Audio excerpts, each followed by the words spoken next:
Welcome back to our YouTube channel. അപ്പൊ ഇന്ന് നമ്മൾ ട്രൈ ചെയ്യാൻ പോകുന്നത് സദ്യകളിലൊക്കെ കാണുന്ന നമ്മുടെ കോവയ്ക്ക ഫ്രൈ ഇല്ലേ. അപ്പൊ നമുക്ക് അതൊന്ന് ട്രൈ ചെയ്ത് നോക്കിയാലോ. വയോ. നമ്മളിത് കോവയ്ക്ക നല്ല ഫൈനായിട്ട് തീരെ കട്ടി കുറച്ച് അരിഞ്ഞ് വെച്ചിട്ടുണ്ട്. അതിലേക്ക് നമ്മൾ ഉപ്പ്, മുളക് പൊടി, മഞ്ഞൾ പൊടി ഇത്രയും തിരുമ്മി ഒരു 15 മിനിറ്റ് റെസ്റ്റ് ചെയ്യാൻ വെച്ച കോവയ്ക്കായ കേട്ടോ ഇത്. ഇനി നമുക്കിത് ചട്ടി ചൂടായി എണ്ണയിലേക്കിട്ട് ഫ്രൈ ചെയ്തെടുക്കാം.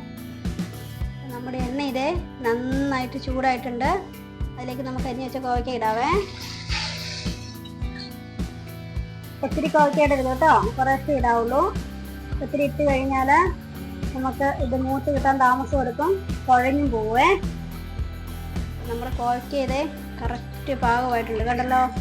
കണ്ടോ, ഇവിടെ മുരിഞ്ഞ കറക്റ്റ് ആ കളറോട് കൊടുത്തിട്ടുണ്ട്. നമുക്കിത് എണ്ണ കളഞ്ഞ് കോരി എടുക്കാവേ. നല്ല മുരുമുരാന്നുള്ള നമ്മുടെ സദ്യവട്ടങ്ങളിലെ കോവയ്ക്ക ഫ്രൈ ഇതേ കണ്ടോ, എന്ത് പെട്ടെന്ന് നമ്മൾ ഉണ്ടാക്കിയെടുത്തല്ലേ.